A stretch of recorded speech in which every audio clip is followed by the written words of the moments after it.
Good morning students, मैं कनुप्रिया स्वागत करती हूँ आपका अपने यूट्यूब चैनल न्यू फिजिक्स पर।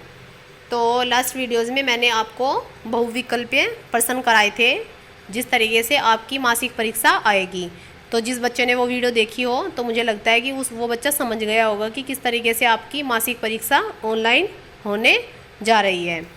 तो उसके अंदर आपको ऐसे ही बहुविकल्पीय क्वेश्चन मिलेंगे जिसमें से आपको राइट ऑप्शन क्लिक करना होगा। ठीक है, तो आज हमारा जो टॉपिक है वो टॉपिक है गति की जो समीकरण होती हैं उनको ग्राफीय विधि से कैसे प्रूव किया जाता है। जैसे मैंने आपको समझा दिया था कि हमारे पास जो गति की पहली समीकरण है वो है v बराबर u प्लस ए टी। दूसरी समीकरण हमारे पास थी s बराबर u t plus 1/2 A T square. और तीसरी समीकरण हमारे पास थी वी स्क्वायर बराबर यू स्क्वायर प्लस 2as। अब समीकरण तो हमारे पास ये हैं, मैंने आपको बताया था तीनों समीकरण हम समझाई थी कि कैसे ये तीनों समीकरण हमारे पास होती है जब गुरुत्व के अंतर्गत होती है, तब भी मैंने इनका कन्वर्जन आपको बताया था कि कैसे होती हैं।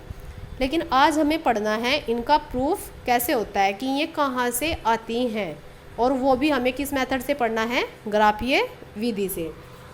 तो देखिए, सबसे पहले हमें क्या करना होता है, इस डायग्राम को समझना होता है कि हमारा जो ग्राफ है वो क्या है। देखिए ग्राफ में मैंने क्या बनाया, एक तो मैंने बना दिया है समय, ये मैंने एक्स एक्सिस पर आप लिया है यहाँ समय, ठीक है, ये लिखा हुआ है। और ऊपर वाली एक्सिस पर वाई एक्स पर, ये तो एक्स एक्स होती है सभी जानते हैं, और वाई एक्स पर मैंने रिप्रेजेंट किया है वेग को। तो अब देखिए मैंने क्या किया, ए बिंदु से मैं नहीं मान सकती कि ए बिंदु से कोई वस्तु चल रही है, क्योंकि यहाँ पर आप जानते हो यहाँ पर दोनों ही क्या होते हैं, 0 0 होते हैं। तो मैंने कुछ टाइम वाई की साइड में ऊपर लिया, ऐसा मान लिया कि ए बिंदु पर वस्तु का जो वेग है वो u है, ठीक है। और उसके अंदर अल्फ़ा त्वरण है, अल्फ़ा त्वरण से वो गति कर रही है। और t समय बाद उसने क्या किया, s दूरी प्राप्त कर ली, ये जा रही है और उसने s दूरी प्राप्त कर ली है, और उसका वेग कितना हो गया है, यहाँ जाने के बाद उसका वेग v हो गया है, ठीक है। अब आपको क्या करना है, यहाँ जाने के बाद जैसे ही आप इस पॉइंट पर पहुँच जाओगे, इस पॉइंट पर जाने के बाद आपको क्या करना है, लंब डालना है y एक्स अक्ष पर भी और y अक्ष पर भी, ठीक है। अब मेरे पास देखिए ये यहाँ पॉइंट u है, आप इससे भी क्या डाल दीजिए, लंब डाल दीजिए। यहाँ अगर आपके पास u है तो सिंपल सी बात है, यहाँ भी कितना होगा, u होगा। यहाँ आपके पास अगर v है तो इधर भी कितना होगा, लंब डालने के बाद v होगा। तो मैं अगर बीच की डिस्टेंस निकालूँ तो बीच की डिस्टेंस मेरे पास आ जाएगी v माइनस u। और कितना समय लग रहा है यहाँ से यहाँ तक जाने के लिए, t समय लग रहा है। भाई यहाँ तो समय कितना था, 0 था। अब t समय बाद वो वस्तु, अगर मैं ग्राफ को ऊपर से देखूँ तो वो कहाँ पहुँच गई है, v पर। तो देखिए हम चलते हैं अब थ्योरेटिकल पोर्शन पर। माना कोई वस्तु u प्रारंभिक वेग से गति प्रारंभ करती है, उसने क्या किया, u वेग से, यहाँ u वेग से गति प्रारंभ की, ठीक है। वस्तु अल्फा त्वरण से गति करते हुए t समय में s दूरी तय कर अंतिम वेग v प्राप्त कर लेती है। उसका अंतिम वेग कितना हो गया, यहाँ आने के बाद v हो गया। इसको हम ग्राफ में a b से रिप्रेजेंट कर रहे हैं। यहाँ मेरा पॉइंट अगर a है और यहाँ b है, तो हम क्या करते हैं, वस्तु का जो वेग होगा, वस्तु का वेग समय ग्राफ a b प्रदर्शित किया गया है। अब हमने क्या किया, जैसे जैसे मैंने आपको समझाया, बिंदु b से समय अक्ष पर भी लंब डाल देंगे bc, और वेग अक्ष पर भी लंब डाल दिया है BE। देखिए यहाँ ये आपके पास चित्र है, यहाँ इस बिंदु से मैंने आपको पहले ही बोला है कि यहाँ से यहाँ लंब डाल दीजिए, ये बन गया है BC। और जब आप यहाँ से यहाँ लंब डाल दोगे तो ये बन जाएगा BE। चित्र को देखते रहिए बस, आप मैं यहाँ से थ्योरी आपको समझा दे रही हूँ। लंब डाल दिया है, यहाँ प्रारंभिक वेग U OA है, इसको हम CD भी बोल सकते हैं। देखना यहाँ प्रारंभिक वेग u है तो इसको हम OA भी पढ़ सकते हैं। और चूंकि ये बिल्कुल इसके क्या है, बराबर है, तो इसको हम CD के बराबर भी मान सकते हैं। जो अंतिम वेग है v है उसको हम लेंगे bc इस वजह से लिया जाएगा क्योंकि जो अंतिम वेग है वो यहाँ से यहाँ तक के बीच की दूरी। अगर मैं आपसे पूछो प्रारंभिक वेग कितना है तो आप प्रारंभिक वेग बताओगे, प्रारंभिक वेग cd है, यहाँ प्रारंभिक वेग है u और अंतिम वेग कितना है, अंतिम वेग में अब वो वस्तु वहाँ पहुँच गई है बिंदु b पर, तो bc जो होगा वो क्या होगा, अंतिम वेग होगा। जो समय अंतराल है, समय अंतराल हमारा रहेगा ये OC। उसके बाद जो वेग परिवर्तन है, वेग परिवर्तन आपको दिख रहा है, यहाँ देखिए वेग परिवर्तन, क्योंकि यहाँ इतनी तो दूरी आपकी पूरी की पूरी कितनी थी, ये पूरी की पूरी डिस्टेंस तो आपके पास ये यहाँ से यहाँ तक तो v थी और यहाँ से यहाँ तक कितनी थी u, तो ये कितना बच जाएगा आपके पास v माइनस u, तो ये आपके पास वेग परिवर्तन होगा जिसे हम लिखेंगे bd। अब चलते हैं, हमारे पास जो त्वरण होता है, वस्तु का जो त्वरण होता है वो होती है वेग समय ग्राफ की प्रवणता, इसे बोला जाता है tan थीटा। ठीक है, ये मैथमेटिकल का पोर्शन होता है और tan थीटा बराबर होता है लंब बटे आधार। पढ़ा है, साइन थीटा बराबर लंब बटे कर्ण, आधार बटे कर्ण, और tan थीटा बराबर होता है लंब बटे आधार। तो हम अपने उसमें हम देखते हैं अपने डायग्राम में कि हमारे पास लंब क्या है और आधार क्या है। तो जो हमारे पास आ जाएगा, देखिए ये आपके पास 90, ये थीटा डिग्री है, ये 90 डिग्री का कोण बना हुआ है, तो आपके पास ये तो क्या होगा लंब और ये होगा आपके पास आधार। तो जो tan थीटा आएगा, tan थीटा कुछ इस तरीके से हो जाएगा BD बटे AD। ठीक है, अब बस हमें क्या करना है, इसको सॉर्ट आउट करना है। सॉर्ट आउट करते ही देखिए आप अपने डायग्राम से देखना कि आप BD को लिख सकते हैं BC माइनस CD बटे में AD रहेगा। अब आपके पास हर एक की वैल्यू है, आपके पास BC का मान है V माइनस CD का मान है U बटे में AD का मान है T। तो आपके पास समीकरण जो बन जाएगी वो कुछ इस तरीके से बन जाएगी, A बराबर V माइनस U बटे T। आप इसके बटे में एक रखिए और क्रॉस मल्टीप्लाई कर दीजिए, V माइनस U बराबर AT, और इस U को आप उधर ले जाइए तो V बराबर U प्लस AT। तो इस तरीके से आपके पास आती है ग्राफिया विधि से गति की प्रथम समीकरण। ये हमारा कहलाता है, यह है वेग समय संबंध के लिए समीकरण है और जिसे गति की प्रथम समीकरण कहते हैं। अब हमारे पास दूसरा आता है समय स्थिति संबंध, इसको बोला जाता है गति का द्वितीय समीकरण।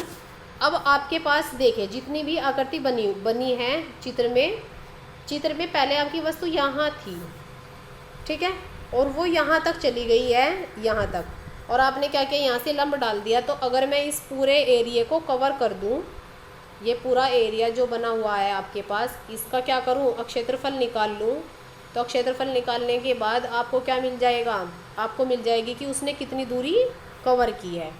ठीक है, तो उसमें इसको चेक करने के लिए देखिए, एक तो मेरे पास यहाँ त्रिभुज बना हुआ है, कैसा है, समकोण त्रिभुज है, और एक मेरे पास बना हुआ है आयत। तो आप एक बार तो ले लीजिए आयत का क्षेत्रफल जो होता है लंबाई गुना चौड़ाई, और एक बार ले लीजिए समकोण त्रिभुज का क्षेत्रफल 1/2 आधार गुना ऊंचाई। तो देखिए यहाँ लिखा हुआ है, आपको निकालना है पूरी आकृति OABC, अपने चित्र में देखना है OABC का क्षेत्रफल। इसके अंदर आएगा आयत OADC का क्षेत्रफल प्लस त्रिभुज ADB का क्षेत्रफल। ये हमारे पास जो होता है आयत का क्षेत्रफल, सब बच्चे जानते हैं, हमारे पास होता है लंबाई गुना चौड़ाई। तो आपके पास जो चित्र बना हुआ है उसमें से लंबाई देखना उस आयत की कितनी है और चौड़ाई देखना कितनी है। तो मैंने लिखा हुआ है OA गुना OC प्लस 1/2 आधार, हमारे पास त्रिभुज DAB का जो क्षेत्रफल होता है वो होता है 1/2 आधार गुणा ऊंचाई। ये मैंने आपको 8th क्लास में भी पढ़ाया है मैथ के अंदर। तो जो मेरे पास आधार है वो AD है और ऊंचाई है BD। अब बस मुझे क्या करना है, इनके मान रखने हैं। सबसे पहले आप बस एक चीज़ और निकाल लीजिए, जैसे आपने पहले निकाला था त्वरण, A का मान निकाला BD बटे D, और यहाँ से BD का मान निकाल लिया है AT। अब आपको ये डायरेक्ट रखना है, इस वजह से मैंने आपको ये मान निकलवाया है, नहीं तो आप पिछले वाले समीकरण को भी यूज़ करके रख सकते हो। इसका मान तो आ गया आपके पास AT, ओ ए आपके पास u है, ओ सी आपके पास t है। तो आपको बस क्या करना है, इस समीकरण के जो ये समीकरण बनी, अगर आप इसे समीकरण नंबर 1 मानते हो तो इसके अंदर आपको सारी वैल्यूज़ रख देनी है जो जो आपने निकाली है। तो देखिए यहाँ मैंने रख दिया है u, मल्टीप्लाई में आया t 1/2, ब्रैकेट के अंदर t ओ सी का मान है गुना बी डी का मान है ए टी। तो s बराबर आपके पास आ जाएगा U T plus 1/2 A T square. इस तरीके से हमारे पास आती है गति की द्वितीय समीकरण। देखिए यहाँ आपके पास ये तो आपके पास है समीकरण, ये समीकरण बनी हुई है आपके पास। यहाँ तो आपके पास मान है ओ ए और ओ सी का। ओ ए और ओ सी का मान कितना है, ओ ए का मान है u और ओ सी का मान है t, और बी डी का मान आपने अभी निकाला है A T square, sorry A T, ठीक है। बी डी का मान आया आपके पास ए टी और ए डी जो है वो कितना है, वो है t। तो ये सारे ही मान आपको यहाँ रखने हैं s बराबर इस समीकरण के अंदर। तो ओ ए कितना है u, ओ सी कितना है t प्लस 1/2, ए डी का कितना मान है t और बी डी का मान है ए टी। तो जब आप s बराबर निकालोगे तो s बराबर आएगा U T plus 1/2 A T square. तो ये हमारे पास होती थी गति की द्वितीय समीकरण। अब हमारे पास नेक्स्ट है वेग स्थिति संबंध के लिए गति का तृतीय समीकरण। यहाँ बस आपको क्या करना है, जो आकृति आपके पास बन गई है, आकृति आपके पास कौन सी बन गई है, बस आपको बाहरी उसका ये देखना है कि बाहरी पथ कौन सा बना हुआ है। ये जिस पर मैं पिंक कलर से लाइनिंग कर रही हूँ, ये किसकी आकृति बनी है भाई, जिसमें दो भुजाएं समांतर होती है, वो कहीं क्या करती होती है, समलंब क्या करती होती है। तो यहाँ आप एक समलंब का क्षेत्रफल निकाल दीजिए, तो आपके पास क्या आ जाएगा निकल के, गति की तृतीय समीकरण। वेग समय ग्राफ से वस्तु द्वारा तय की गई दूरी की वस्तु ने कितनी दूरी तय की है, बराबर वेग समय ग्राफ तथा समय अक्ष के बीच घिरी आकृति का क्षेत्रफल। आकृति कहीं की बनी है आपके पास, आकृति बन जाएगी समलंब चतुर्भुज ओ ए बी सी का क्षेत्रफल। तो जो समलंब का चतुर्भुज होता है वो सभी बच्चे जानते हैं क्या होता है। तो मैंने चित्र से बनाया है s बराबर 1/2 ओ ए प्लस बी सी और गुणा ओ सी। एक बार देख लीजिए अगर आपको नहीं समझ आ रहा है कि समलंब का क्षेत्रफल क्या होता है।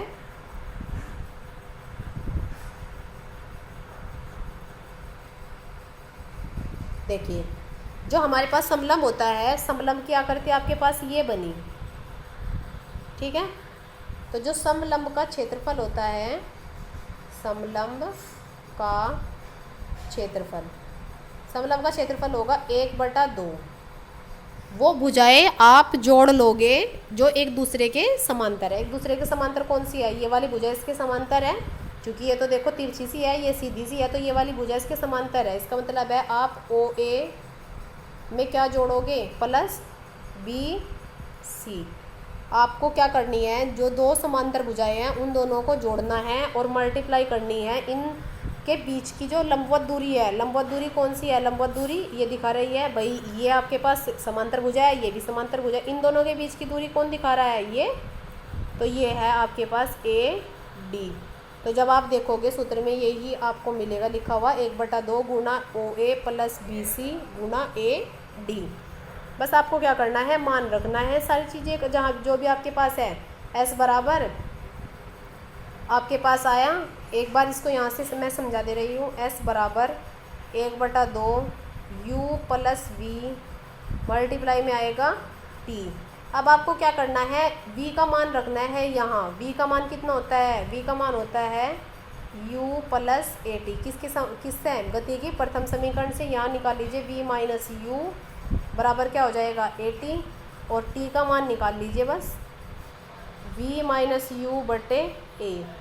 क्योंकि आपके पास जो गति की तृतीय समीकरण होती है, ये t का मान उठा के आपको यहाँ रखना है, क्योंकि जो आपके पास गति की तृतीय समीकरण है वो कुछ ऐसी होती है, वी स्क्वायर बराबर यू स्क्वायर प्लस 2as। तो सभी बच्चे जानते हैं, देखिए इस समीकरण के अंदर क्या आ रहा है, t, इसका मतलब है अगर आपको गति की तृतीय समीकरण चाहिए तो आपको यहाँ से t को हटाना पड़ेगा, और t को हटाने के लिए हम गति की प्रथम समीकरण का यूज़ करते हैं, जो होती है v बराबर u plus A T. You को इधर लेके आए, v माइनस यू बराबर ए टी, और a से हमने क्या किया, डिवाइड कर दिया है, तो v माइनस यू बटे a आ चुका है। अब इसका मान उठा के बस इस समीकरण के अंदर रख दीजिए। ये रखा हुआ है, देखिए जहाँ आपके पास t था, ये देखिए यहाँ t था, बस यहाँ क्या रखा है, ये मान रख दिया है, ये देखिए यहाँ रखा हुआ है। अब आपको इसको हल करना है सिंपली बिल्कुल। देखिए ये गुना में है सब, तो ये दोनों चीज़ें तो ऊपर रह जाएंगी, और बटे में 2a इसके साथ मल्टीप्लाई में चला जाएगा। s के तो आपके पास आ जाएगा 2as बराबर v प्लस यू, मल्टीप्लाई में रहेगा v माइनस यू। तो 2as ये कहीं का सूत्र होता है कि एक बार आपके पास वो संख्या जुड़ती है और एक बार संख्या घटती है, ये सूत्र होता है a square minus b square. तो यहाँ u और v है, तो इसका मतलब है आपके पास हो जाएगा v square minus you square. You square को आप इधर उठा ले आइए, तो आपके पास समीकरण बन जाएगी v स्क्वायर बराबर यू स्क्वायर प्लस 2as। तो इस तरीके से आपके पास गति की तीनों ही समीकरणें आ जाती है। ये कहलाता है वेग स्थिति संबंध के लिए गति समीकरण, और इसको बोला जाता है गति की तृतीय समीकरण। तो इस तरीके से आपके पास ग्राफीय विधि से गति की तीनों समीकरणें आ जाती हैं। बस आपको समझना इतना है कि यहाँ तो आप लोगे समलंब का क्षेत्रफल तीसरे समीकरण के लिए, दूसरे समीकरण के लिए आप लोगे आयत का क्षेत्रफल प्लस त्रिभुज का क्षेत्रफल, और यहाँ आपको प्रथम में कुछ भी लेने की ज़रूरत नहीं है, बस आप क्या निकालिए, ए निकाल लीजिए प्रवणता, और प्रवणता से ही आपको क्या मिल जाएगा, गति का प्रथम समीकरण। एक बार जो मैंने स्टार्टिंग की थ्योरी कराई है उसे अच्छे से पढ़ना और इस डायग्राम को अच्छे से समझने की कोशिश करना, तो आपको ये बहुत ही आसानी से तैयार हो जाएगी। अगर आपको वीडियो अच्छी लगती है तो वीडियो को लाइक करें, वीडियो को शेयर करें, और कमेंट बॉक्स में कमेंट ज़रूर करें। और जो भी बच्चा चैनल पर न्यू होता है या जिसने चैनल को सब्सक्राइब नहीं किया है वो चैनल को सब्सक्राइब कर ले, ताकि आपको सभी वीडियो मिल जाएं। जिसका जो भी वर्क छूटा होगा फिर वो प्लेलिस्ट से जाकर वीडियोस को कंटिन्यू देख सकता है। जो भी वीडियो से समझ ना आए वो वहाँ से उसको देख सकता है। तो आज की वीडियो यहीं पर समाप्त होती है। धन्यवाद।